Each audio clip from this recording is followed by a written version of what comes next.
Yes, madam. Continue.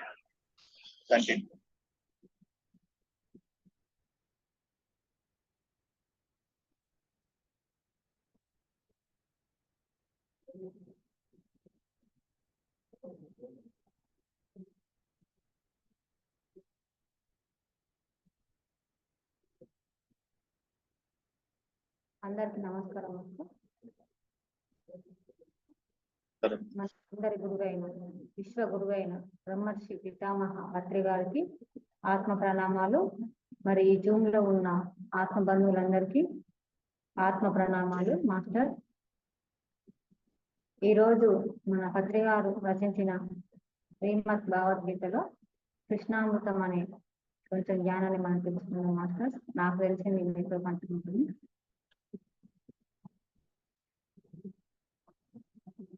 Voice ఓకేనా master?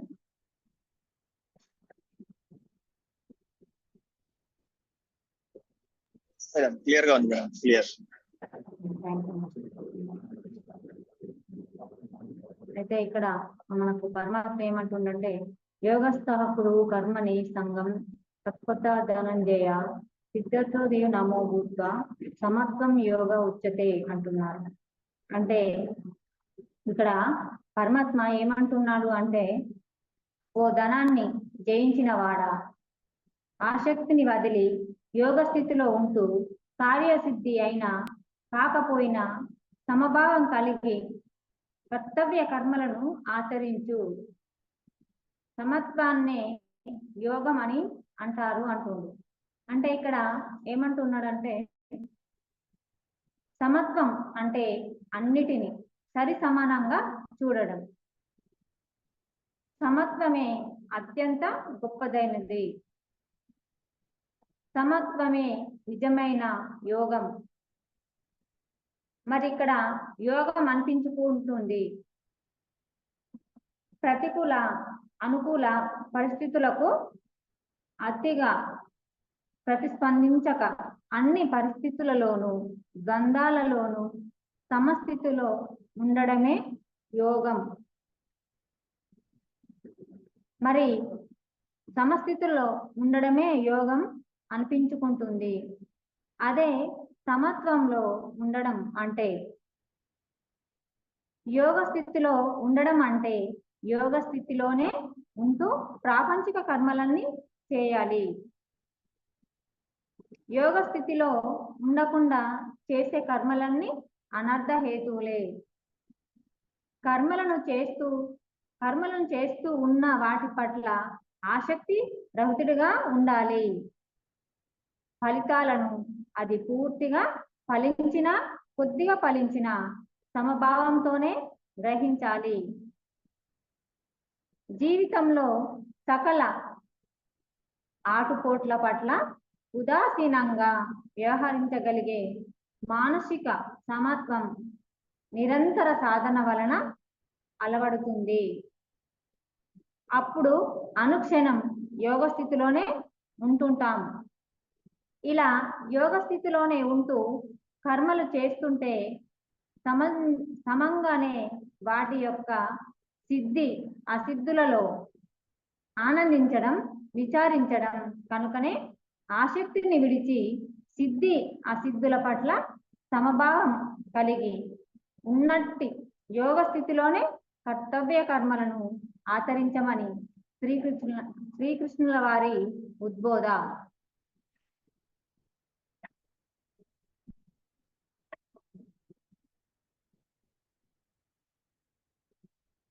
ఇక్కడ మనకు పరమాత్మ ఏమంటున్నాడు అంటే, ఓ ధనాన్ని జయించిన వాడా, అంటే ఇక్కడ ధనం అంటే మనకు డబ్బు కానీ ఇదైనా ఆస్తి కానీ ఆస్తుంది. మరి ధనాన్ని జయించిన వాడా ఆసక్తిని వదిలి యోగ స్థితిలో ఉండు అంటున్నాడు. ఇక్కడ కార్యసిద్ధి అయినా కాకపోయినా, అంటే మనం ఏమైనా ఒక పని మొదలుపెట్టినప్పుడు అది సిద్ధించినా మరి సిద్ధించకపోయినా, అంటే ఆ పని అయినా కాకపోయినా మరి ఎలా ఉండాలంటే సమభావనంలో ఉండాలి అంటుంది ఇక్కడ. అంటే అది పని అయింది అని సంతోషంగా కానీ, ఒకవేళ కాకపోతే బాధగా కానీ ఉండకూడదు, సమభావంలో ఉండాలి అంటుంది. అంటే మనకి ఇక్కడ బుద్ధ పరమాత్మ చెప్తాడు కదా, మధ్య మార్గంలో ఉండాలి అని.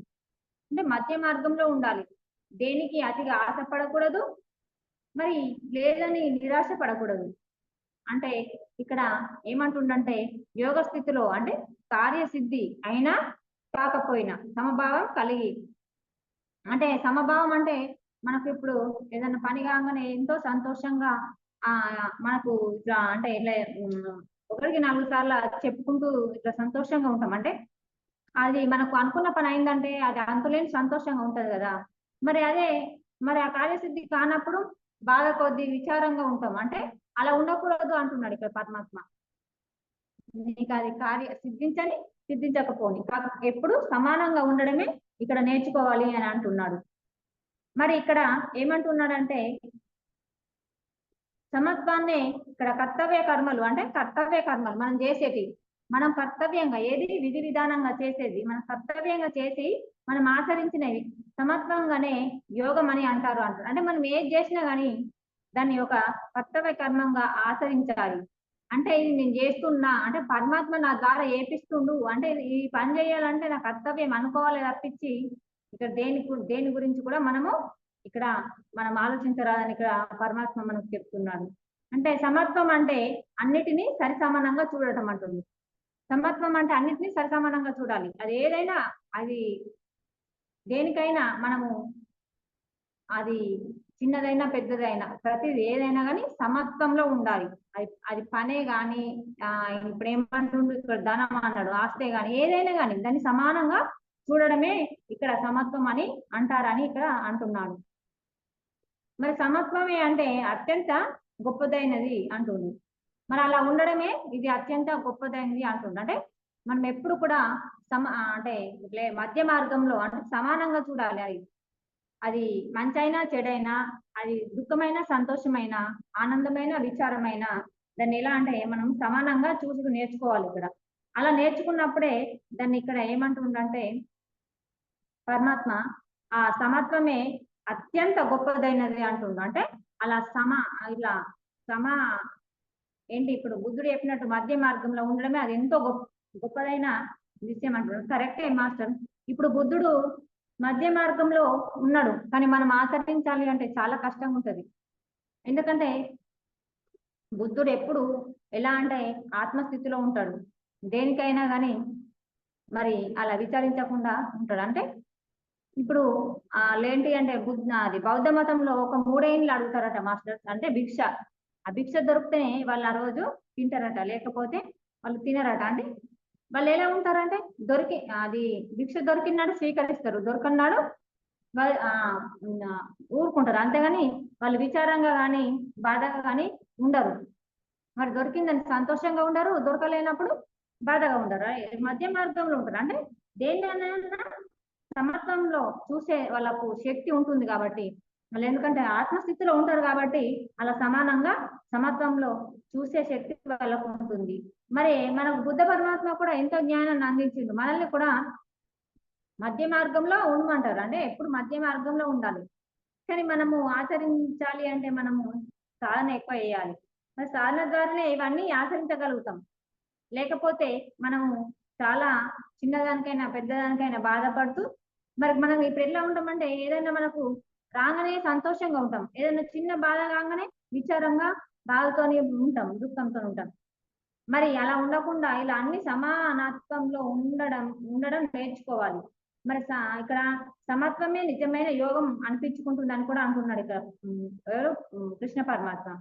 అనుకూల పరిస్థితి కానీ ప్రతికూల పరిస్థితి కానీ మరి అది ఏదన్నా కానీ అది మనకు అనుకూలంగా ఉండని ప్రతికూలంగా ఉండాలి, అది ఏదైనా పర్వాలేదు. దాన్ని ఎప్పుడంటే అతిగా ఎప్పుడు ప్రతిస్పందించకూడదు, అతిగా అంటే దాన్ని ఎప్పుడు కూడా ఆలోచించకూడదు అతిగా.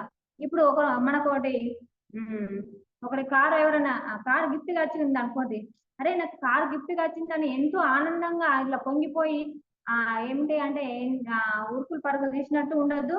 ఒకవేళ అది మన ఇంట్లో ఏదన్నా ప్రాబ్లం వల్ల ఇంట్లోకి వెళ్ళి అది ఏమన్నా కొంత ధనము ఖర్చయ్యే ఏదన్నా కార్యం జరిగితే దాని గురించి కూడా మనము విచారించకూడదు, ఇక్కడ సంతోషపడకూడదు, అక్కడ విచారించకూడదు. మరి అనుకూల ప్రతికూల పరిస్థితుల్లో కూడా అతిగా స్పందించకూడదు, ప్రతిస్పందించకూడదు. అంటే దేన్ని కూడా మనము ప్రతిస్పందించకుండా అన్నిటినీ ఎట్లా అంటే సాక్షిగా చూడడం నేర్చుకుంటేనే ఇక్కడ మరి దాన్ని యోగం అనిపించుకుంటుందని ఇక్కడ పరమాత్మ మనకు చెప్తున్నాడు ఫ్రెండ్స్. మరి అన్ని పరిస్థితులలోనూ ద్వంద్వాలలోనూ సమస్థితులలో ఉండడమే యోగం అంటుంది ఇక్కడ. అంటే అన్ని ద్వంద్వాలలో అంటే మన పరిస్థితులు ఎక్కడ ఉన్నా కానీ చూడండి ఫ్రెండ్స్, మనము అందరి మధ్యలో ఉన్నా, ఇంకెక్కడికి పోయినా, ఫ్రెండ్స్ తో ఉన్నా, మన కుటుంబాలతో ఉన్నా, అన్ని ద్వంద్వాలలో అన్ని పరిస్థితుల్లో అంటే ఎటువంటి పరిస్థితుల్లోనైనా మనకు ఉన్నప్పుడు కానీ మరి మనకు లేనప్పుడు కానీ మనకి ఏ రకంగా ఉన్నా కానీ మనం ఎలా అంటే అన్ని పరిస్థితుల్లో సమస్థితిలో ఉండడమే యోగం అనిపించుకుంటుందని ఇక్కడ మనకు పరమాత్మ చెప్తున్నాడు ఫ్రెండ్స్. మరి అదే సమత్వంలో ఉండడం అంటే యోగ స్థితిలో ఉండడం అంటే యోగ స్థితి అంటే మరి అందులో ఉండడం అంటే ప్రాపంచిక కర్మలన్నీ చేయాలంటుండు. అంటే మరి యోగ స్థితిలో ఉండడంటే మరి పూర్తిగా యోగం అంటే ఇట్లా యోగ స్థితిలో ఉంటే దేన్ని పట్టించుకోక ఉండడం కూడా కాదు అంటుండు. అంటే ఇక్కడ ప్రాపంచిక కర్మలన్నీ చేయాలి. ప్రాపంచికంగానే మనం ఇది ఏంటంటే ఆధ్యాత్మిక మార్గం అంటే ఈ యోగ మార్గంలోకి వచ్చినమని మరి ఇక్కడ ప్రాపంచికం పట్టించుకోవద్దు అంటే పట్టించుకోవాలి, కానీ ఎలా ఉండాలంటే మనం ఏమంటుండు మన అనుకూల ఇట్లా సమభావంలో ఉండాలి. అంటే మన మధ్య మార్గంలో ఉండాలి అన్నట్టు. ఎట్లా అంటే ప్రపంచకంలో ఉండాలి, అన్ని పట్టించుకోవాలి, అన్ని పనులు చేయాలి, కానీ దాన్ని ఇప్పుడు చేసినామా దాన్ని వదిలేసి నేర్చుకోవాలి. అంటే అది దాన్నే మనం ఆలోచిస్తూ దాన్నే పట్టుకొని ఉండడం కాకుండా మరి ఇలా యోగ స్థితిలో ఉండడం నేర్చుకోవాలని ఇక్కడ మనకు పరమాత్మ చెప్తున్నాడు. మరి యోగ స్థితిలో ఉండకుండా చేసే కర్మలన్నీ అనర్థ హేతువులే అంటుంది. ఇక్కడ నువ్వు ప్రాపంచిక విషయంలో చేసి ఇలా గొప్పల కోసమో దేనికోసమో ఇలా చేస్తే అవన్నీ ఏమిటికి ఉపయోగం ఉండదు. ఇక్కడ అనర్థ హేతువులే అంటుంది. అంటే మనం యోగ స్థితిలో ఉండి చేసే కర్మలే అవి మనకు ఎంతో ప్రయోజనం ఇస్తాయి అని ఇక్కడ మనకి ఇక్కడ పరమాత్మ చెప్తున్నాడు. కర్మలు చేస్తూ ఉన్నా వాటిపై ఆసక్తి రహితుడుగా ఉండాలి అంటే మన కర్మలు అంటే ఏంటి ఫ్రెండ్స్? ఇక్కడ మనం చేసే పనులు ఏ పనైనా కానీ ఇప్పుడు ధ్యానం చేసే కానీ ఇంకేదైనా పని కానీ మనం చేసే ఉద్యోగమే కానీ పనులే కానీ ఏదైనా కర్మ అంటే మనం చేసే పని, ప్రతిరోజు మనం చేసే పని. మనం ఇప్పుడు పొద్దున లేసి ఇల్లు ఊడ్చినా అదొక పని, మనం అంట్లు తోమినా అదొక పని, అంటే అది కూడా కర్మ. అంటే నువ్వు ఏది చేసినా కానీ అదొక కర్మ అన్నట్టు. అది ఏది చేసినా మనం ఏంటంటే మంచి భావనతో చేయాలి. ఏది చేసినా కానీ మనము ఇట్లా తిట్టుకుంటూ చేసుకుంటూ చేయకూడదు. అంటే మనం ఎలా అంటే ఇక్కడ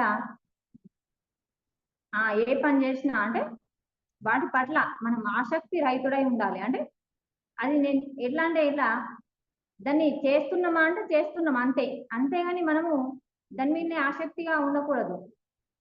అది పూర్తిగా ఫలించినా కొద్దిగా ఫలించినా అంటే మనం చేసిన పని అది ఎలా ఉన్నా కానీ అది ఫలించిందా ఫలించలేదా మనం ఆ పని చేయడమే మన బాధ్యత అంతే. దాని ఫలితం మనము చూడకూడదు. అందుకే అదే ఈ సమభావనతో మరి ఉండడం. అంటే దాన్ని గ్రహించాలి, భావనతో గ్రహించి మనము అలాంటి శక్తి తెచ్చుకోవాలి. అలాంటి శక్తి తెచ్చుకోవాలంటే మనం సాధన చేయాలి. ఇప్పుడు కృష్ణ పరమాత్మ ఎలా ఉంటాడు, బుద్ధ పరమాత్మ ఎలా ఉంటారు, అందరు అట్లా ఉంటుండ్రు కాబట్టి మరి మనం ఆ యోగులను చూసి మనం ఇక్కడ నేర్చుకోవాలి.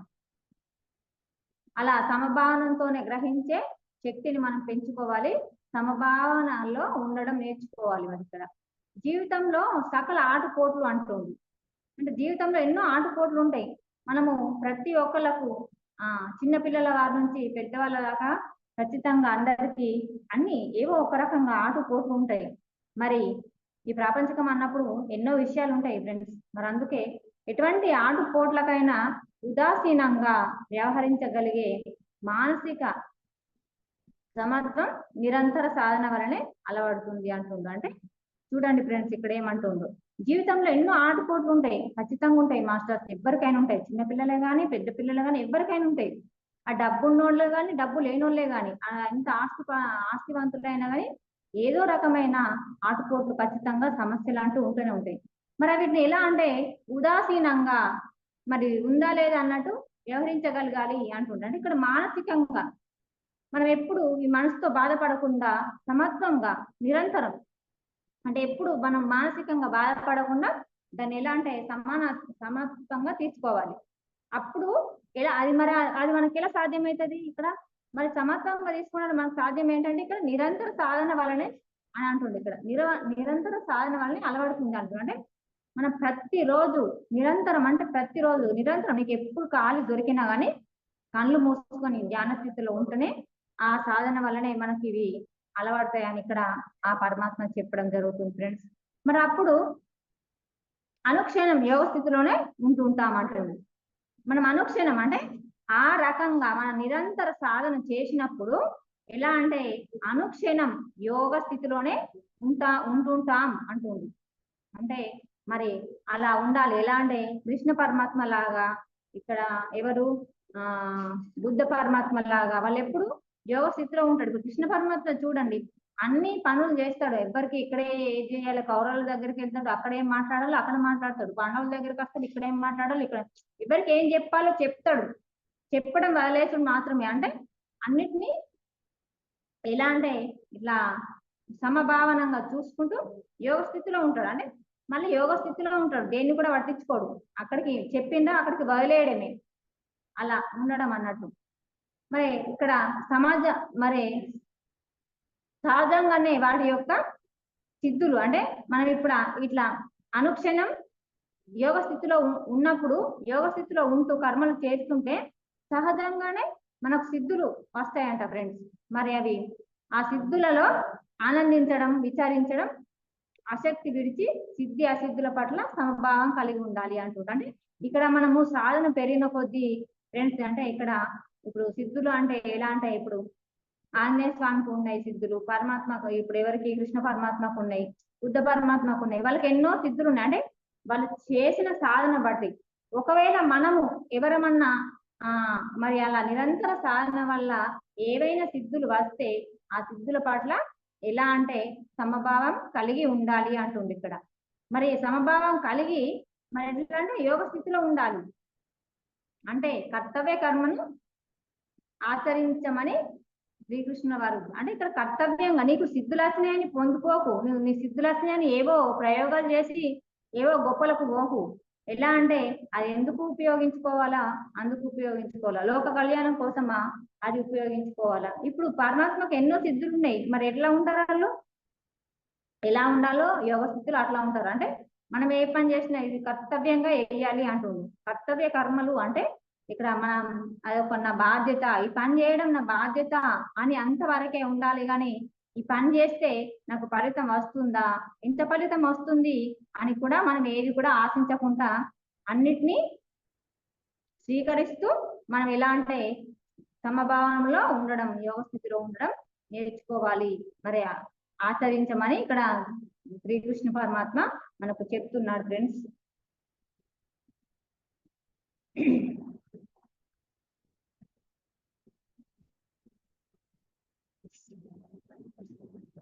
ఇక్కడ మళ్ళీ ఏమంటుండంటే సమబుద్ధి గలవాడు తన పాపపుణ్యాలను ఈ జన్మలోనే నశింప చేసుకుంటాడు. కాబట్టి నువ్వు కూడా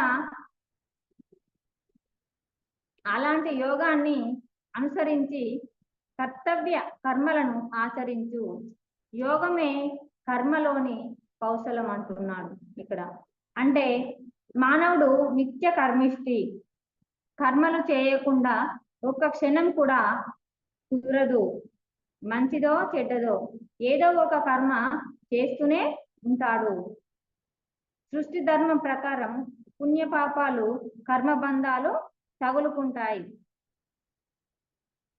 తత్ఫలితంగా జన్మ పరంపరలో చిక్కుకొని విలవిలలాడుతూ ఉంటాం.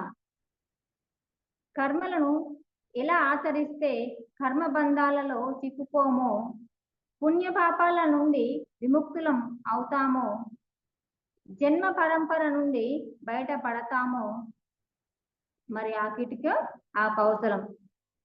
ఆ విధమైన తెలియజేస్తున్నారు శ్రీకృష్ణ పరమాత్మ. అదే సమస్థితిలో యోగ స్థితిలో ఉండి కర్మలు ఆచరించడం. సమత్వం యోగే ఉచ్యతే, సమత్వమే యోగమని చెప్పబడుతున్నది. అని ముందు శ్లోకంలో చెప్పారు. ఇక్కడ యోగ కర్మను కౌశలం అంటే ఇక్కడ యోగమే కర్మలలో కౌశలం అంటున్నారు.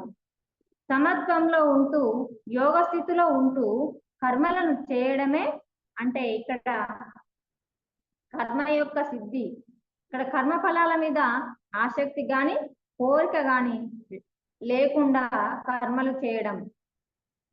ఇంకా కార్యం యొక్క సిద్ధి, అసిద్ధుల పట్ల సమభావం కలిగి ఉండడం. కర్మ ఫలాల మీద ఆసక్తి విడవడం అంటే కర్మ ఫలాలను త్యజించి నిష్కామంగా ఉండడం. సిద్ధి అసిద్ధుల యందు సమభావం అంటే కర్మలు సిద్ధించినా సిద్ధించకపోయినా కొంచెంగా సిద్ధించిన కర్మ ఫలాలు ఏమైనా గాని మనస్సులో సమత్వంతో ఉండడం. అప్పుడు ఆ కర్మలు పునర్జన్మకు కలిగించే ఫలితాలను ఇవ్వలేవు. కనుక జన్మ పరంపర నుండి బయటపడగలం. కనుక కర్మఫల ఆసక్తిని వదిలి కార్యసిద్ధి కలగకున్న సమస్థితిలో ఉంటూ కర్మలను ఆచరిస్తే ఈ లోకంలోనే పాపపుణ్యాల నుండి విముక్తిని పొందవచ్చు. ఎన్ని కర్మలను చేస్తూ ఉన్న ఏ కర్మల పర్యవసానాలకు అంటని రహస్యాన్ని మాత్రం అభ్యసిస్తూ ఉండాలి. అదే కర్మల్లో కౌశలం అంటున్నారు. ఇక్కడ ఏమంటున్నాడు ఫ్రెండ్స్ అంటే సమబుద్ధి గలవారు అంటున్నారు. అంటే సమబుద్ధి అంటే అన్నిటిని సమానంగా చూసేవారు అన్నాడు. ఇప్పుడు ఎవరినైనా ఇప్పుడు పరమాత్మ స్థితిలో ఉన్నారు ఎవరంటే ఇక్కడ నీ నా అన్న భేదం లేకుండా ఎవరినైనా సమభావంలో చూస్తారు. అంటే వాళ్ళు ఒక మానవులనే కాదు, జంతువులను పక్షులను ప్రతి అవిళ్లను అన్నిటినీ సమభావంలో చూస్తారు. మరి అలా చూసే వాళ్ళు అలా సమబుద్ధి గలవాడు మరి ఎలా అంటే పాపపుణ్యాల అంటే ఈ జన్మలోనే అంటే పాపపుణ్యాలను ఈ జన్మలోనే నశింప చేసుకుంటాడు అంటున్నాడు. అంటే ఇక్కడ సమబుద్ధి అంటే సమానంగా అన్నిటినీ జంతువులను కానీ పక్షులను కానీ మనుషులను కానీ అందరినీ సమానంగా చూసే స్థితి మనకు వచ్చినప్పుడు మరి ఆ పాపపుణ్యాలు ఏవైనా ఉంటే ఈ జన్మలను అంటే నశింప చేసుకుంటాడు. అంటే ఇప్పుడు వీటిని అంటే ఇప్పుడు మనకు పరమాత్మ చెప్తాడు కదా, జ్ఞానాగ్ని దగ్ధ కర్మణం అని కృష్ణ పరమాత్మ చెప్పినట్టు మరి ఇక్కడ మన ధ్యాన సాధన వల్ల ఇవి పాపపుణ్యాలను ఈ జన్మలోనే నశింప చేసుకోగలము అని ఇక్కడ చెప్తున్నాడు. మరి కాబట్టి నువ్వు కూడా అలాంటి యోగాన్ని ఆచరించు, కర్తవ్య కర్మలను ఆచరించు. యోగమే కర్మలలోని కౌశలం అంటున్నది ఇక్కడ చెప్తున్నాడు పరమాత్మ. ఎవరికి? కృష్ణ అర్జున వారికి చెప్తున్నారు. అంటే నువ్వు కూడా ఇలాంటి చెయ్యి అంటుండ. అంటే నువ్వు పాపపుణ్యాలను ఈ జన్మలను నశింప చేసుకో. ఇంకా మళ్ళీ జన్మకు ఎందుకు అవి ఇంకా పొడిగించుకుంటావా? మరి మళ్ళీ జన్మకు ఇంకా పొడిగించుకునే అవసరం అన్నట్టు ఇక్కడ మరి ఆ పరమాత్మ చెప్తున్నాడు.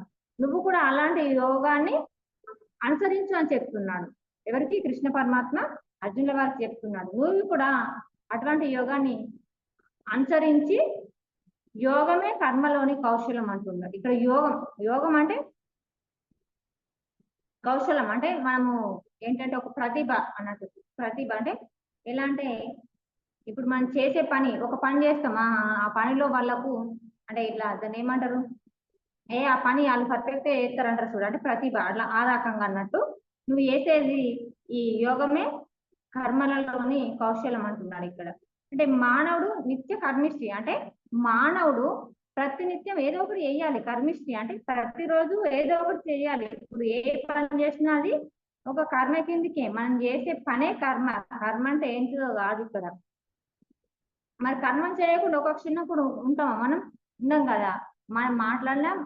మనము మాట్లాడినా కూడా అది ఒక కర్మనే. మన మాట మాట్లాడుతున్నామంటే ఇది కూడా కర్మనే. మన చేతులతో ఏదైనా ఒక పని చేస్తున్నామంటే అది కూడా కర్మనే. అంటే ప్రతిదీ ఇక్కడ కర్మ కిందకే వస్తుంది అట ఫ్రెండ్స్. అంటే మనం ఇక్కడ మరి మానవుడు నిత్య కర్మిష్టి అంటే కరెక్టే కదా. మనం పొద్దున్న లేచి నుంచి ఎన్నో మాట్లాడతాం, ఎన్నో పనులు చేస్తాం. మరి ఏ పని చేయకుండా ఒక క్షణం కూడా మనం కుదురుగా కూర్చోలేము కదా. మరి మంచిదో చెడ్డదో అది ఏదైనా కానీ మరి ఏదో ఒక పని చేస్తూనే ఉంటాం. మరి అలా చేయక మరి ఉండడం అంటే మరి ఖాళీగా అయితే కూర్చోలేము కదా. మనం కాళ్ళు చేతులు దగ్గర పెట్టుకొని కూర్చున్నా కానీ నోటితోనే చేస్తాం, నోటితోనే మాట్లాడతాం కదా. మరి అలా ఏదో ఒకటి మనం చేస్తూనే ఉంటాం. మరి సృష్టి ధర్మం ప్రకారం అంటే మనం ఏది చేసినా కానీ మనకు తెలియదు. మన పొద్దున్న లేచి నుంచి ఏం చేస్తున్నాం, మనం చేయడమే మన పని. అది మనం పొద్దున లేచినామంటే ఏదో ఒకటి చేస్తాం, అది మంచిదా చెడ్డదా ఏదో ఒకటి చేస్తాం. కానీ ఇక్కడ సృష్టి ధర్మం ఏంటి అంటే అది నిరంతరం మనం గమనిస్తూనే ఉంటది. అందుకోసం ఇక్కడ ఏమంటుందంటే పరమాత్మ పుణ్య పాపాలు కర్మబంధాలు తగులుకుంటాయి అంటుంది. మనం పొద్దున లేచి ఇక్కడ నిత్య కర్మిష్టి అన్నాడు, మానవుడు నిత్య కర్మిష్టి. మరి అంటే ప్రతిరోజు అంటే అనుక్షణం ఒక క్షణం కూడా ఏ పని చేయకుండా ఉన్నాం కదా. మనము కనీసం నోరుతోనే చేస్తాం కదా ఆ పని. మాట్లాడడం అంటే అదొక పనే. మరి మంచిగా చెడ్డది ఏదో ఒకటి చేస్తాడు. మరి అలా చేసినప్పుడు నువ్వు చేస్తూనే ఉంటావు. ఇక్కడ ఏంటి అంటే సృష్టి ధర్మం ప్రకారం అక్కడ రికార్డు అవుతూనే ఉంటది. నువ్వు చేసే ప్రతి పని అక్కడ రికార్డు అవుతూనే ఉంటది. ఇక్కడ ఏమంటే మనం ఇక్కడ మన సమాజంలో ఏంటి అంటే ఇక్కడ సీసీ కెమెరాలు ఉన్నాయి కదా అని ఈ ముంగట సీసీ కెమెరాలు ఉంటాయి పక్కకి వెళ్ళి పోదాము ఏం తెలియదు కదా అనుకుంటాం. అంటే సీసీ కెమెరా ముంగట చేస్తేనే తెలుస్తుంది, లేకపోతే తెలియదు అనుకుంటాం. కానీ ఇక్కడ పరమాత్మ సీసీ కెమెరాలో నుంచి ఎవరు తప్పించుకోలేదు ఫ్రెండ్స్. మరి అనుక్షణం మనల్ని ఎప్పుడు చూస్తూనే మనం మాట్లాడే ప్రతి మాట కూడా రికార్డు చేస్తూనే ఉంటారు. అందుకోసం ఇక్కడ ఏమంటుండు, సృష్టి ధర్మం ప్రకారం పాపపుణ్యాలు కర్మబంధాలు తగులుకుంటాయి అంటుండు. అంటే ఇక్కడ మనం ఒకటి చిన్నగా ఇప్పుడు చేసుకుందాం ఫ్రెండ్స్. అంటే మనం ఏదన్నా ఇక్కడ కర్మ అంటే ఒక జీవిని చంపడమా లేకపోతే ఇంకా దేన్నైనా ఎంజాయ్ చేస్తేనే కర్మ అని కాదు. ఇక్కడ ఒకటి ఉదాహరణ చిన్నగా చెప్పుకుందాం. అయితే ఒక రాజు ఏం చేస్తాడంటే ఆ ఊరికి వచ్చిన వాళ్ళకు భోజనాలు పెట్టి పంపిస్తాడు అన్నట్టు. ఎవరు కొత్తగా వచ్చినా కానీ వాళ్ళకు భోజనాలు పెట్టడం ఇక అతడు రాజు కాబట్టి అతడు చేస్తాడు అన్నట్టు.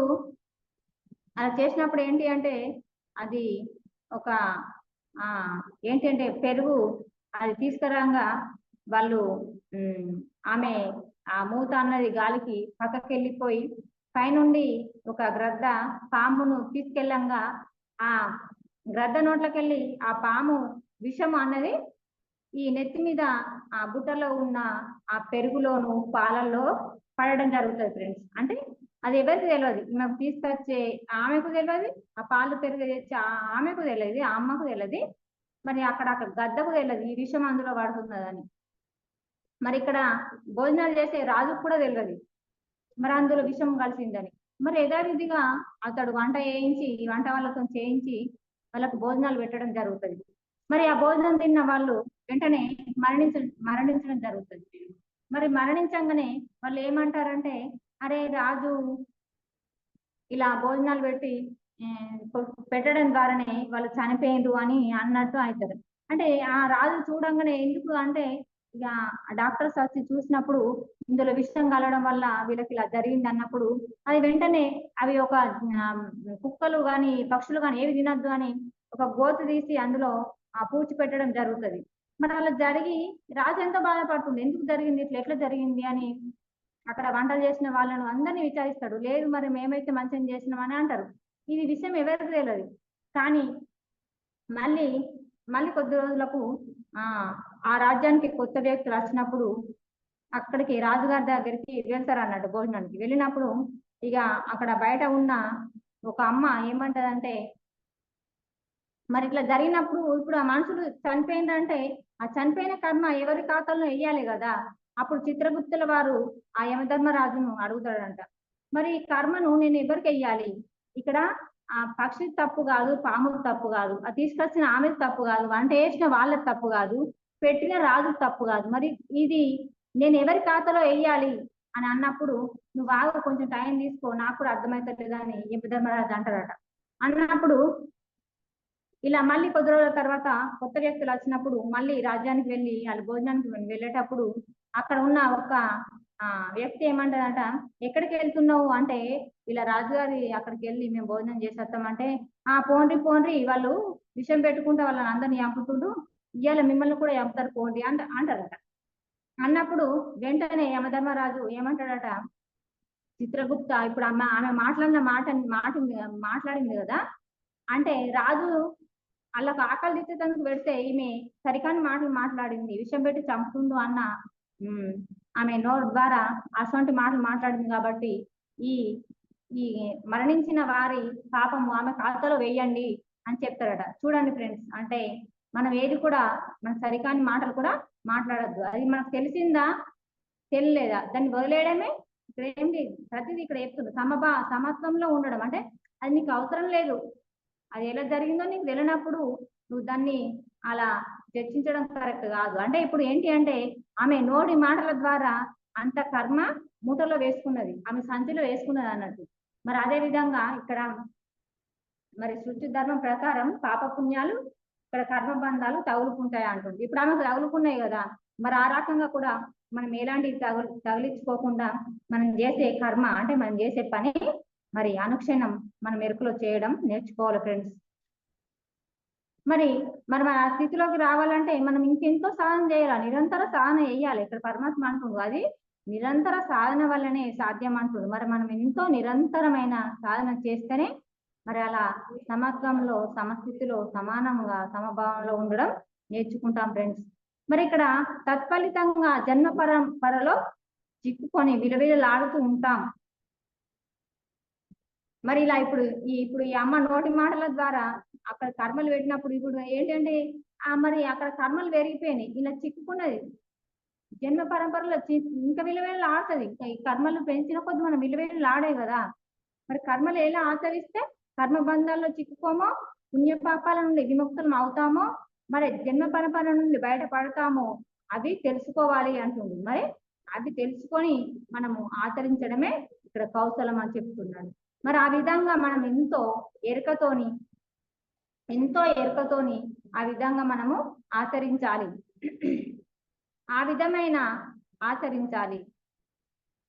మరి ఎలా అంటే ఇక్కడ మరి ఆ కౌశలమే ఆ విధమై తెలియజేస్తుందని శ్రీకృష్ణ పరమాత్మ చెప్తున్నాడు ఫ్రెండ్స్. మరి అదే సమస్థితిలో యోగ స్థితిలో ఉండి కర్మలు ఆచరించడం అంటుండంట. అంటే మనం ఇక్కడ ఇలా ఏంటంటే మనం ఇక్కడ అన్నిటినీ మనం ఇలా ఎరుకలోకి తీసుకొని మనం ఆచరించడమే. అంటే ఇక్కడ సమస్థితిలో అంటే సమానంగా చూసుకుంటూ ప్రతిదీ సమానత్వంలో చూడడం అంటే అది మామూలు ముచ్చట కదా. అంటే యోగ స్థితిలో ఉన్న వారికే అది సాధ్యం. మరి అది కృష్ణ పరమాత్మ అంతటి వారికే అది సాధ్యం. మరి అందుకోసమే ఇక్కడ ఏమంటుండంటే సమత్వం యోగే ఉచితే అంటున్నారు. అంటే సమత్వమే యోగం అని చెప్పబడుతుంది. అది మరి ఎలా అంటే ఇక్కడ యోగం అంటే కర్మలో కౌశలం అంటున్నారు. అంటే సమత్వంలో ఉంటూ యోగ స్థితిలో ఉంటూ కర్మలు చేయడం అంటే కర్మ ఫలాల మీద ఆసక్తి గాని కోరిక గాని లేకుండా మరి మనము కర్మ చేస్తున్నాం అంటే మనం ఒక పని చేస్తున్నాము అంటే అది చేసి వదిలేయడమే నేర్చుకోవాలి. కానీ మరి ఈ పని చేస్తే నాకేమొస్తుంది, మరి ఇది చేస్తే నాకు లాభం ఎంత వస్తుంది, మరి దీని తర్వాత ఏంటి అని మన ఆలోచన లేకుండా ఇక్కడ కర్మ ఫలాల మీద ఎలాంటి ఆసక్తి లేకుండా మనము చేయడం నేర్చుకోవాలి ఫ్రెండ్స్. మరి ఇక్కడ పరమాత్మ మనం నేర్చుకోవడానికే ఇదంతా అర్జున వారికి చెప్తున్నాడు. ఇక్కడ అర్జున వారికి చెప్పడం కాదు, అర్జున వారి ద్వారా మనం నేర్చుకోవాలి. కాబట్టి ఇక్కడ పరమాత్మ మరి అర్జునుల వారికి చెప్పడం జరిగింది ఫ్రెండ్స్. మరి ఇక్కడ ఏమంటున్నాడంటే కార్యం యొక్క సిద్ధి అంటే మనం ఏదైనా కార్యం చేస్తే దాని సిద్ధి అసిద్ధుల పట్ల కూడా సమభావం కలిగి ఉండాలి అంటుంది.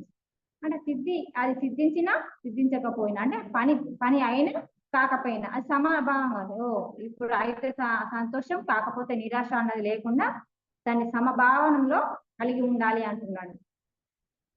ఇక్కడ కర్మ ఫలాల మీద ఆసక్తి విడవడం అంటే కర్మ ఫలాలను త్యజించి నిష్కామంగా ఉండడం అంటుంది. త్యజించడం అంటే వదిలేయడమేగా. దాన్ని ఎలా అంటే వదిలేయాలి. ఇక మన కర్మ ఫలాలు అంటే మనం ఈ పని చేసినాం దీనికి ఏం ఫలితం వస్తుంది అనేది అసలు ఉండద్దు, మనకు ఆలోచన కూడా ఉండద్దు, దాన్ని వదిలేయాలి అంటుంది ఇక్కడ. అంటే ఇక్కడ త్యజించడం అంటే వదిలేయాలి, నిష్కామంగా ఉండాలి. అంటే నేను చేయడం లేదు, నా ద్వారా పరమాత్మ ఇది చేయిస్తున్నాడు అన్న భావంలో ఉండడం అలా నేర్చుకోవాలి ఇక్కడ అని ఇక్కడ మనం తెలుసుకోవాలి ఫ్రెండ్స్. మరి సిద్ధి అసిద్ధుల యందు సమభావం అంటే కర్మలు సిద్ధించినా సిద్ధించకపోయినా కొంచెంగా సిద్ధించినా మరి కర్మ ఫలాలు ఏమైనా కానీ మనసులో సమత్వంతో ఉండడం, అంటే అవి ఏమన్నా కానీ అది ఏదన్నా కానీ అది కొంచెం వచ్చినా బాగా వచ్చినా అది ఏదైనా పర్వాలేదు, మన మనసులో సమానంగా ఉండడం నేర్చుకోవాలి. ఇక్కడ మరి ఏ భేదాలు లేకుండా మనం సమానత్వంలో ఉండడం నేర్చుకోవాలి. మరి అప్పుడే మనకు ఏంటంటే ఆ కర్మల ద్వారా పునర్జన్మను కలిగించే ఫలితాలు ఇవ్వబడతాయి.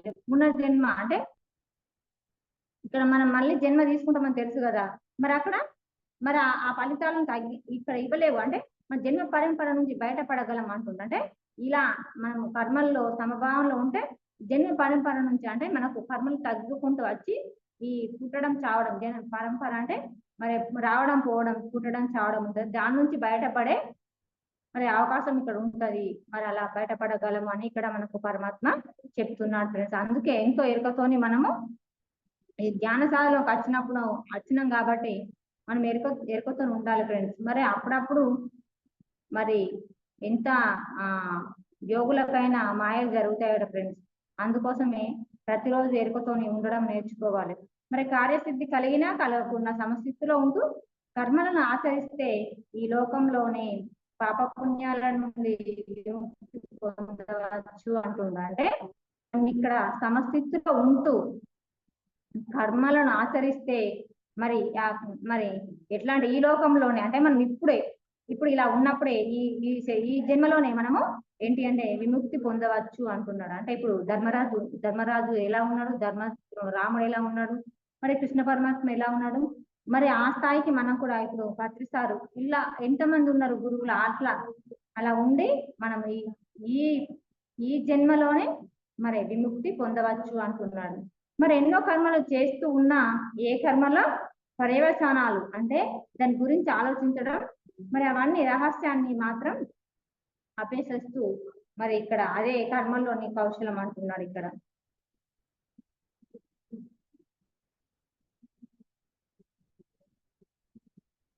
ఏం చేతనంటే సత్వబుద్ధి గల జ్ఞానులు కర్మల వల్ల కలిగే ఫలితాన్ని విడిచి జన్మ అనే బంధం నుండి విడవడి దుఃఖరహితుడై పరమపదాన్ని పొందుతారు. మరి ఇక్కడ బుద్ధి ఉన్నవాడు అంటే ఆత్మజ్ఞానం ఉన్నవాడు. మరి ఇక్కడ ఆత్మజ్ఞానం ఉన్నవాడు అన్నమాట ఆధ్యాత్మిక పరిభాషలో బుద్ధి అంటే ఆత్మజ్ఞానం. ఇక్కడ ఆత్మజ్ఞానం అంటే జనన మరణ చక్ర విశేష పరిజ్ఞానం. ఆత్మజ్ఞానులు వివేకవంతులు.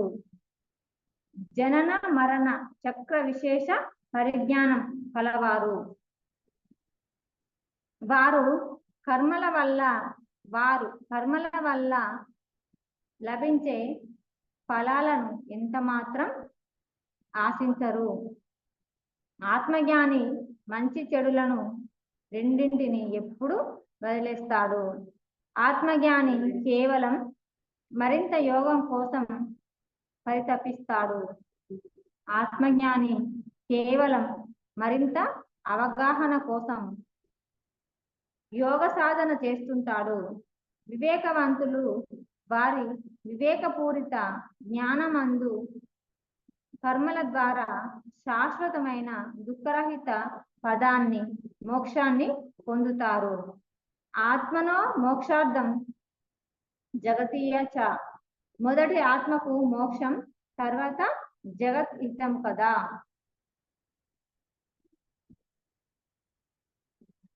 ఇక్కడ ఏమంటున్నాడు అంటే ఫ్రెండ్స్ పరమాత్మ ఎంత అంటే ఇక్కడ సత్వబుద్ధి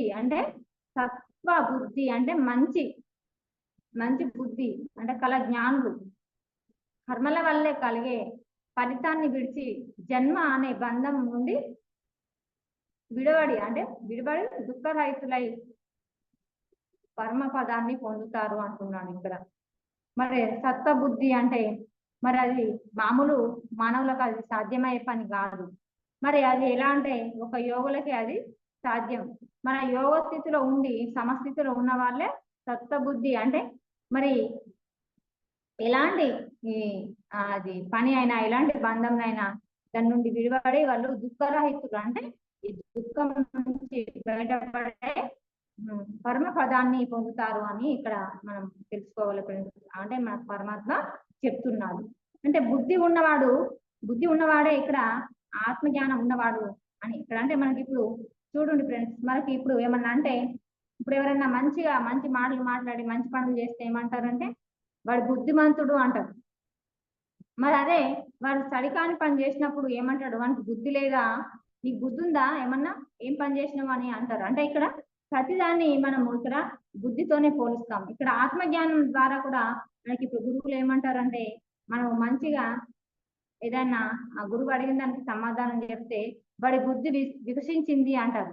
మరి అదే ఏదన్నా సరైన సమాధానం చెప్పకపోతే అరే నీకు బుద్ధి లేదా అని అంటారు. అంటే ప్రతిదాన్ని మనం బుద్ధితో పోలుస్తాం. కాబట్టి ఇక్కడ ఏమంటున్నాడు అంటే ఇక్కడ బుద్ధి ఉన్నవాడు అంటే ఆత్మజ్ఞానం ఉన్నవాడే అంటుంది. అంటే ఇక్కడ మరి ఆత్మజ్ఞానం ఉన్న వాళ్ళే బుద్ధితో మేలుకుంటారు. అంటే అది బుద్ధి వికసించిన వాడికే ఆత్మజ్ఞానం అందుతుంది. మరి ఆత్మజ్ఞానం ఉన్న వాళ్ళకి ఇక్కడ బుద్ధి వికసిస్తుంది ఫ్రెండ్స్. మరి ఇక్కడ ధ్యానం చేసే వాళ్ళందరికీ బుద్ధి వికసిస్తుంది అంటే అది సాధ్యమయ్యే పని కాదు. ఎందుకంటే ధ్యానం చేస్తారు, గంటలు చేస్తారు, సంవత్సరాల నుంచి చేస్తారు, కానీ వాళ్ళ మాటలో అసలు వారు ఏం మాట్లాడుతారో వారికి అర్థం కాదు. మరి అటువంటి వాళ్ళకు అది బుద్ధి వికసించినట్టు కాదు, అది బుద్ధి లేనితనమే అవుతుంది. మరి ఇక్కడ ఆధ్యాత్మిక పరిభాషలో ఇక్కడ బుద్ధి అంటే ఆత్మజ్ఞానమే అంటుంది. అది నిజమే కదా ఫ్రెండ్స్. ఇక్కడ బుద్ధి అంటే ఆత్మజ్ఞానమే. మరి ఆత్మజ్ఞానం ఉన్న వాళ్ళు బుద్ధితో ఉంటారు. ఎంతో వాళ్ళ మాటల్లో ఆ పరమార్థమే వేరుంటది. ఇక్కడ ఆత్మజ్ఞానం అంటే మరి ఇక్కడ ఏమిటి అంటే మళ్ళా జనన మరణ చక్ర విశేష పరిజ్ఞానం అంటున్నాడు. మరి ఇక్కడ జననం అంటే పుట్టడం, మరణం ఇక్కడ విశేష పరిజ్ఞానం. దాని గురించి విశేషమైన పరిజ్ఞానం మరి ఎవరికి తెలుస్తుంది అంటే ఆత్మజ్ఞానులకు, వివేకవంతులకే తెలుస్తుంది. అంటే మరి ఇప్పుడు ఏంటి అంటే జన్మించిన వాడు మరణించక తప్పదు, మరణించిన వాడు జన్మించక తప్పదు. అంటే పుట్టినవాడు గిట్టక తప్పదు, గిట్టినవాడు మళ్ళీ పుట్టక తప్పదు. అంటే ఈ చక్ర విశేషం ఎవరికి అంటే ఆత్మజ్ఞానులకు, వివేకవంతులకు అంటుంది ఇక్కడ. మరి జనన మరణ చక్ర విశేషం పరిజ్ఞానం కలవారే వాళ్ళు అంటున్నాడు. ఇక్కడ ఆత్మజ్ఞానులే మరి అలా సమస్థితిలో ఉండగలరు అని ఇక్కడ చెప్తున్నారు. అంటే జనన మరణాలు అంటే జననం అంటే మనం ఈ భూమికి రావడం, మరి మళ్ళీ వెళ్ళిపోవడం, ఇదంతా ఎవరికి సాధ్యం అంటే దాన్ని సమానంగా చూడడం ఎవరికి సాధ్యం అంటే ఆత్మజ్ఞానులకు, వివేకవంతులకే సాధ్యం అంటున్నారు. అంటే ఇక్కడ ఎలా అంటే మరి పుట్టడం అంటే భూమికి రావడం అంటే భూమి ఒక పాఠశాల.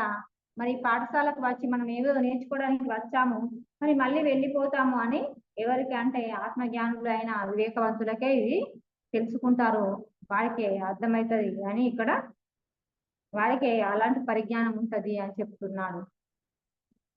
మరి వారు కర్మల వల్ల లాభించే ఫలాలను ఎంత మాత్రం ఆశించరు అంటుంది. అంటే మరి అటువంటి ఎలా అంటే బుద్ధి వికసించిన వాళ్ళు, ఇలా ఆత్మజ్ఞానులు, వివేకవంతులు ఎలా అంటే వాళ్ళు చేసిన కర్మలు, వాళ్ళు చేసిన పనుల వల్ల లాభించే ఫలాలను ఎప్పుడు కూడా వాళ్ళు ఆశించరు అంటున్నారు. అంటే ఎప్పుడు కూడా ఆశించరు. అంటే ఎలా అంటే ఏది చేసినా కానీ ఎవరన్నా అంటారు, భలే చేసినవయ్యా ఈ పని, చాలా గొప్పగా చేసినావు, అంటే నాదేముంది, నా చేత పరమాత్మ చేయించిండు అని అలా అంటారు అన్నట్టు. అందుకోసమే ఇక్కడ మరి అలా దేన్ని కూడా ఆ ఫలాలను ఏమాత్రం ఆశించరు అని ఇక్కడ చెప్తున్నారు. ఒక ఆత్మజ్ఞాని అంటే ఒక ఆత్మజ్ఞాని మరి మంచి చెడులు రెండింటిని ఎప్పుడు వదిలేస్తాడు. ఆత్మజ్ఞాని అంటే మనం ఆత్మస్థితిలో ఉన్నప్పుడు, ఈ సాధన వల్ల మనము ఆత్మస్థితికి ఎదిగినప్పుడు ఎలా అంటే అది మంచైనా చెడైనా రెండింటిని అంటే దేనైనా వదిలేస్తాడు. అది మంచిదైనా ఓకే ఇది మంచి అని సంతోషపడడు, ఆనందపడడు. మరి చెడైతే చెడు అని విచారంగా నిరాశంగా ఉండడు. దేన్నైనా మరి రెండింటిని ఎప్పుడు వదిలేస్తాడు. మరి అలా వదిలేయడమే బెస్ట్. అది కూడా మనం నేర్చుకోవాలి ఫ్రెండ్స్. ఇక్కడ ఆత్మజ్ఞాని కేవలం మరింత యోగం కోసమే పరితపిస్తాడు. అంటే ఇక్కడ నాకు ఏదో ఫలితం రావాలి, ఇది అది రావాలని దేనికి ఆశించడు. యోగం అంటే మనము చేసే ఈ జ్ఞానం వల్ల మనకు ఎంతో యోగం వస్తుంది. అంటే మనం ఏది చేసినా మంచి కర్మ చేస్తే మంచి ఫలితం వస్తుంది. కాబట్టి యోగం కోసమే పరితపిస్తాడు. మరి అవును కదా, ఇప్పుడు మన గురువులు ఎలా చేస్తున్నారో మళ్ళా అట్లా మనము యోగం కోసమే పరితపిస్తామని ఇక్కడ పరమాత్మ చెప్తున్నాడు. మరి ఇక్కడ ఆత్మజ్ఞాని కేవలం మరింత అవగాహన కోసమే, అంటే మనకి ఇంకా నేర్చుకోవాలి, అంటే ఇప్పుడు మన భీమవరం అమ్మ ఏమంటది అంటే, ఇప్పుడు అమ్మకి ఎంతో జ్ఞానం ఉంది, ఆమె యొక్క బ్రహ్మ విద్య అరిష్ట అని ఆమెకు ఆ పత్రికారు ఆమెకు బిరుదిచ్చిండు. అయినా కానీ అమ్మ ఏమంటదంటే, నేను నిరంతర విద్యార్థిని, నేను నేర్చుకుంటూ మీకు నేర్పుతున్నా, మీ ద్వారా నేను కూడా నేర్చుకుంటున్నా అంటది. ఆ అమ్మ ఎప్పుడు మాట్లాడినా కానీ నేను నేర్చుకున్నది ఆవగింజంతా, ఇంకా నేర్చుకోవాల్సింది కొండంతా ఉంది అంటది. మరి అంతటి ఆ బ్రహ్మజ్ఞాని ఆమె అలా అన్నప్పుడు మరి మనం ఎంత నేర్చుకున్నాం అన్నట్టు, ఇంకా ఆవగింజలో ఇంకెంత అనుమాత్రం కూడా కాదని నేర్చుకోవాలి. మరి ఇంకెంత అంటే అనుమాత్రం అంటే అది మన కంటికి కూడా కనిపించనంత శూన్య స్థితిలో ఉంటది. అదేదో భూతద్దం పెడితే మాత్రం ఆ అణువు కనిపిస్తుంది కావచ్చు. మరి ఆ అణు మాత్రం కూడా లేని జ్ఞానం, మరి మనం ఆ పర్వతం అంతా, మేని పర్వతం అంతా ఎదగాలి అంటే మరి ఇంకెంత సాధన చేయాలి, మరి ఇంకెంత మనము ముందుకెళ్ళాలి, మరి ఆ యోగ స్థితిలోకి రావాలంటే మరి మనం ఇంకెంత మనము ఎరుకలో ఉండాలి, ఎంత సాధన చేయాలి.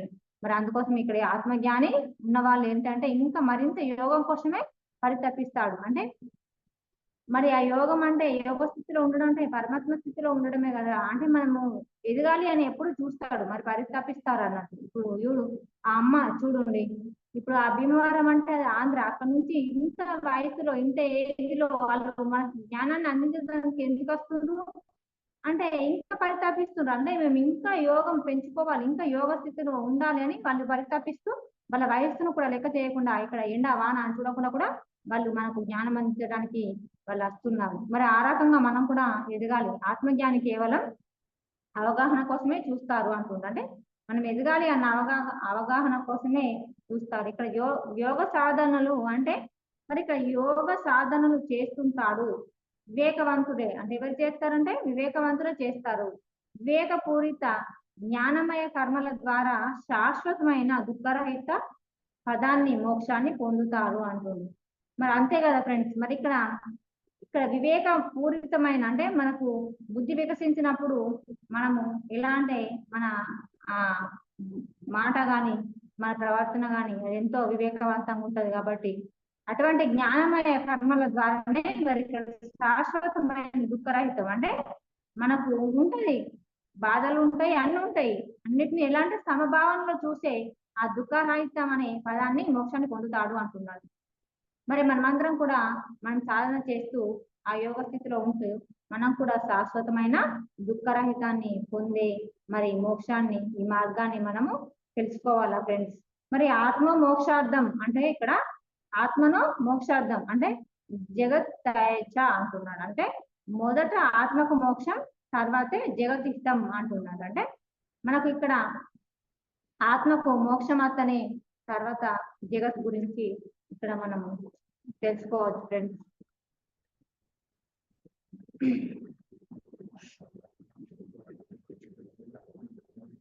ఇక్కడ మళ్ళీ ఏమంటున్నాడంటే, అర్జున ఎప్పుడు ఒకనొక పురుషుడు మనసులో ఉండే సమస్తాలైన కోరికలను వదిలేస్తాడో, ఆత్మలోనే ఆత్మవంతుడై ఉంటాడో అప్పుడే స్థితప్రజ్ఞుడని చెప్పబడతాడు. కోరికలలో తిష్ట వేసిన వాడు సగటు మానవుడు. అవసరాలు శరీరానికి సంబంధించినవి, కోరికలు మనసుకు సంబంధించినవి. మరి అవసరాలు వేరు, ఇక్కడ కోరికలు వేరు. అవసరాలు ఎప్పుడు సమంజసమే, కోరికలు ఎప్పుడు అసమంజసమే. ప్రాపంచికమైన ఆత్మ ఆశలే కోరికలు, ప్రాపంచికమైన అత్యాశలే కోరికలు. అవి మనస్సు యొక్క మారుమూలల్లో దాక్కొని ఉంటాయి. అన్ని రకాల కోరికలను త్యజించి జీవించాలి. ఏ ఒక్కటి కూడా మిగలకుండా నిశ్శేషంగా త్యజించాలి. సమస్త దృశ్య జగత్తుకు అతీతమైన ఆత్మ యొక్క యథార్థ స్వరూపాన్ని దర్శించి ఆత్మలోనే స్థితమైనప్పుడు అంతా తానే అంతా, అప్పుడు ప్రత్యేక కోరికలు తావెక్కడ అంటున్నాడు పరమాత్మ.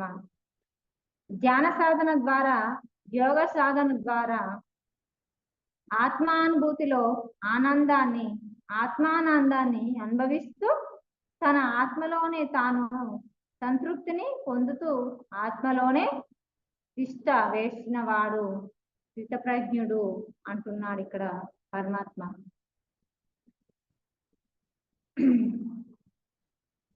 ఇక్కడ ఏమంటున్నా అంటే అర్జున, ఒకానొక పురుషుడు మనసులో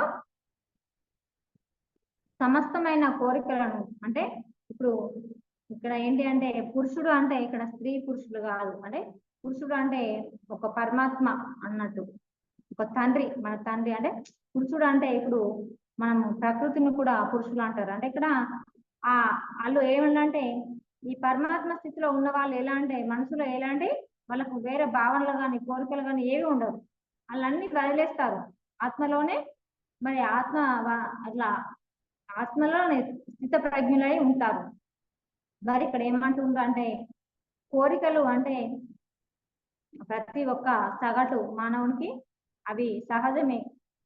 మరి అవి కోరికలు అంటే ప్రతి ఒక్క మానవుడికి అవి తిష్ట వేసుకొని మన మనసులో తిష్ట వేసుకొని ఉంటాయి అంటుండ్రు. మరి ఇక్కడ శరీరానికి సంబంధించినవి కొన్ని ఉంటాయి, మరి మనసుకు సంబంధించినవి కొన్ని ఉంటాయి. మరి అవే వేరు వేరు కోరికలు అని ఇక్కడ అంటున్నారు. మరి ఇప్పుడు శరీరానికి సంబంధించినవి అంటే మన శరీరానికి మరి తినడానికి ఆహారం కావాలి, మరి ఇక్కడ ఉండడానికి ఇల్లు కావాలి, కట్టుకోవడానికి బట్ట కావాలి. ఇది ఉంటే చాలు. కూడు అంటారు కదా, కూడు గుడ్డ అని బట్ట అని. అలా మరి ఇవి ఉంటే చాలు అని అనుకుంటే వాళ్ళు మరి మంచిగా యోగ స్థితిలో ఉన్నట్టే. కాకపోతే ఇక్కడ ఏంటి అంటే శరీరానికి సంబంధించినవి వదిలేసి మనసుకు సంబంధించినవి కోరుకుంటారు. ఓకే, మనకి ఇక్కడ తినడానికి తిండి ఉంది, కానీ ఉంటే ఏంటి అంటే ఇది సరిపోతలేదు, వాళ్ళు అది చికెన్ బిర్యానీ తింటుండ్రు, వాళ్ళు మటన్ బిర్యానీ తింటుందని మనం ఎప్పుడు కూడా ఆశించకూడదు. మరి ఇక్కడ మనకేంటి అంటే ఉండడానికి ఇల్లు ఉంది, పరమాత్మ ఇచ్చిండు అది, కానీ నాకు బంగ్లా లేదు, నాకు బిల్డింగ్ లేదు అని కూడా ఎప్పుడు అనుకోవద్దు. మరి మనసుకు సంబంధించిన కోరికలు ఎప్పుడు కూడా కోరుకోవద్దు. మనం కట్టుకోవడానికి బట్టలు ఉన్నాయి కానీ సంతోషించాలి, కానీ నాకు పట్టు వస్త్రాలు లేవు, వేల చీరలు లేవు, లక్షల చీరలు లేవు అని ఎప్పుడు కూడా మనం ఆశించరాదు. మరి ఇక్కడ అవసరాలు శరీరానికి సంబంధించినవి, కానీ వాటిని ఎప్పుడు కూడా మనసుకు సంబంధించిన కోరిక లెక్క మనం ఎప్పుడు చూడద్దు. అంటే ఇది కోరికలు అంటే ఎలా అంటే అది మనసు అంటే ఎలా అంటే కోతి లాంటిది, అది ఎక్కడికి పోతుందో అప్పుడే ఇక్కడ ఉంటుంది, అప్పుడు ఇంకొకటి దుంకుతుంది. మరి అలా ఈ మనసును ఎప్పుడు కూడా కోరికల వెంట మనం పోనీయరాదు ఫ్రెండ్స్. మరి అది ఆ మనసు కోరికల వెంట పోనిస్తే అది పోతూనే ఉంటది, దానికి అంతమంటూ ఉంటది, ఎక్కడికి వెళ్తూనే ఉంటది. అది కావాలి ఇది కావాలనే అది ఎప్పుడు కోరుతూనే ఉంటది. అందుకే మనం మనసును అదుపులో పెట్టుకోవాలి. అదుపులో పెట్టుకుంటేనే మనము సరి అయిన మార్గంలో ఉంటాము. ఇక్కడ అవసరాలు వేరు, కోరికలు వేరు అంటున్నాయి. ఇప్పుడు అవసరాలు అంటే మన అవసరానికి కట్టుకోవడానికి అవసరానికి బట్ట కావాలి కాబట్టి మనకు అది అవసరమే. మరి ఏదైనా కొనుక్కోవడానికి డబ్బు కావాలి కాబట్టి అది అవసరమే, కానీ అది ఎంతవరకు ఉండాలో అంతవరకు ఉండాలి అంతే. మరి అత్యాశకు వెళ్ళకూడదు. ఇక్కడ మనసు ఏంటంటే ఎప్పుడు అది కోతిలాగా ఇది కావాలి అది కావాలని అది కోరుతూనే ఉంటుంది. అంటే అది ఎప్పుడు స్థిరంగా ఉండదు, మనసు దేనికి స్థిరపడదు. ఇక్కడ మనకు ఒక వస్తువు ఉంది అంటే అది అప్పుడు అబ్బాయి ఈ వస్తువు నేను కొనుక్కున్నా అంటది. దానికంటే ఎక్కువ వేరే వాళ్ళు కొనుక్కునే వరకల్లా ఈ మనసు ఏంటంటే మళ్ళీ అటు దుంకుతుంది, కోతిలాగా అటు దుంకి అయ్యో నాకు అది లేదే అని అనుకుంటుంది. అంటే ఆ రకంగా మనం అనుకోకుండా ఇక్కడ కోరికలు వేరు, అవసరాలు వేరు అంటున్నాడు. అంటే మనం ఎప్పుడు కోరికల వెంట మన మనసును పోనీయరాదు, అవసరాలు ఎప్పుడు సమంజసమే అంటున్నాడు పరమాత్మ. అంటే ఇక్కడ సమంజసమే అవసరాలు, అంటే మనకి ఏది కావాలో అది అవసరమే, ఎంత కావాలో అంతవరకే అవసరం నీకు. అది మరి ఇది కోరిక అంటే ఇక్కడ కోరిక అనేది అసమంజసం అంటున్నాడు. అంటే కోరికలు ఎప్పుడు కూడా మనం కోరుకోరాదు. మరి మన పరమాత్మ ఇచ్చిన దాంట్లో మనం తృప్తిగా జీవించడం నేర్చుకోవాలి. అవే ప్రపంచకమైన అత్యాశలు, కోరికలు అంటున్నాడు. అంటే మరి అవే అత్యాశలు, అంటే మనము ఏంటి అంటే లేనిది కోరాదు, ఉన్నది దాంట్లోనే మనం తృప్తిగా బ్రతకడం నేర్చుకోవాలి ఫ్రెండ్స్. అది ఏది ఉన్నా కానీ మనకు భూమి మీదకి వచ్చినప్పుడు మనకి ఏది ఇవ్వాలో ఆ పరమాత్మకు తెలుసు. మరి ఇచ్చిన దాంట్లో మనము తృప్తిగా ఉండడం నేర్చుకోవాలి. అందుకోసమే కోరికలు అనేది కోరకూడదు అని ఇక్కడ మనకు పరమాత్మ చెప్తున్నాడు. కోరికలు వేరు, అవసరాలు వేరు అంటుంది. మన అవసరాలకు ఎంత కావాలో అంత ఇచ్చిండు పరమాత్మ. మన అవసరాలు ఏంటో తెలుసు. ఆ అవసరాలు తెలుసు కాబట్టి ఆ పరమాత్మ మనకి ఇచ్చిండు. మరి అది అక్కడికి సరిపోతది అని అలా ఉండాలి. మరి అలా ఉండడమే సమభావం. మరి ఇక్కడ ఏంటి అంటే కోరికలకు ఎప్పుడు కూడా మనం తావివ్వకూడదు. మన మనసు ఎప్పుడు కూడా కోరికలు ఎంబట పోనివ్వకూడదు. అది మరి ఎలా అంటే ఇది మనకు ఈ కోరికలు అనేది ఏంటంటే మన మనసులో మారుమూల లోపల దాక్కొని ఉంటాయి. అది దాక్కొని ఉన్నప్పుడు మరి చూడంగానే అది ఇప్పుడు ఏంటంటే అది మీదకి లేస్తుంది అన్నట్టు. ఇప్పుడు కోతి అక్కడ కూర్చున్నట్టే కూర్చుంటుంది, ఎటు టక్కన దుంకుతుందో తెలియదు కదా. ఆ రకంగా ఇది ఏంటంటే మన మనసులో ఉన్న కోరిక అది ఎదుటి వాళ్ళని చూడంగానే అది మళ్ళీ మీదికి లేస్తుంది అన్నట్టు. అలా కోరికలు ఎప్పుడు కూడా మనము బయటకు రాకుండా అంచుకొని ఉండాలి. అంటే మనం ఎలాంటి అవసరాలకు మాత్రమే అవి మనం వినియోగించుకోవాలి. మరి అన్ని రకాల కోరికలను అంటే అన్ని రకాల కోరికలు అది ఏదన్నా కానీ మనకు ఏది అవసరమో అంతవరకే తీసుకోవాలి. ఏ కోరికనైనా భజించేయాలి. భజించడం అంటే వదిలేయాలి. అన్ని రకాల కోరికలను వదిలేసడమే ఇక్కడ మరి అంటే నిష్కామంగా అంటే దేన్ని కూడా మనము దాన్ని ఆశించకుండా అన్నిటినీ వదిలేయడమే ఇక్కడ నేర్చుకోవాలంటుంది. సమస్య దృష్ట జగత్తును అతీతమైన ఆత్మ యొక్క యథార్థ స్వరూపాన్ని దర్శించి ఆత్మలోనే స్థితమైన వాడు అంతా నేనే అంటాను. ఎట్లా అంటే ఇప్పుడు కృష్ణ పరమాత్మ లాగా కానీ ఎవరు ఇప్పుడు మన పత్రిక గారు లాగానే కానీ అంటే యోగులు మహర్షులు ఎలా ఉంటారంటే సమస్త అంటే జగత్తులో దృశ్య జగత్తును అంటే అతీతమైన అంటే ఆత్మ యొక్క నేను ఆత్మను నేను యథార్థ స్వరూపాన్ని నేను ఆత్మను నేను ఆత్మలోనే స్థితమైన అంటే అంతా నేనే అంతా అని ఆ భావనలో ఉంటాడు అన్నట్టు. ఆ భావనలో ఉన్నప్పుడు మరి వాళ్ళకు ప్రత్యేక కోరికలు అంటూ ఏముంటాయి కదా. అలా అందుకోసమే ఆ భావనలో మనం ఎలా ఉండాలంటే అది ఆ భావనలో ఉండాలంటే నేనే అంతా తానే నేనే తాను అని నా స్థితిలో ఉండాలి. అంటే ప్రత్యేక కోరికలకు తావెక్కడ ఇయ్యకుండా ఉండాలంటే మనం ఏం చేయాలి అంటే ధ్యాన సాధన చేయాలి. ధ్యాన సాధన ద్వారానే మరి యోగ సాధన ద్వారానే ఆత్మ అనుభూతి ఆనందంలోకి వస్తుంది. ఈ ఆత్మ ఆనందం అనుభవిస్తేనే తప్ప ఇది మాటలో చెప్పరాదు అని ఇక్కడ మనం తెలుసుకోవాలి ఫ్రెండ్స్. మరి తన ఆత్మలోనే తాను సంతృప్తిని పొందుతూ ఆత్మలోనే తిష్ట వేసుకున్నవాడు స్థితప్రజ్ఞుడు అంటున్నాడు.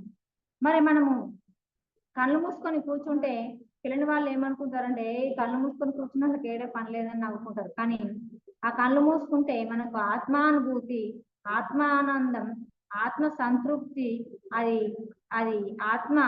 ఆత్మలోనే అది మనకు తెలుస్తుంది. మరి అది అన్నిటినీ సమభావంలో చూస్తూ యోగ సాధన ద్వారా ఆత్మానుభూతిని పొందుతూ మరి అంతా తానే అంతా అని ఆ స్థితిలో ఎవరైతే ఉంటారో వాళ్ళే ఇక్కడ స్థిత ప్రజ్ఞులు అని ఇక్కడ పరమాత్మ మనకు చెప్తున్నాడు ఫ్రెండ్స్.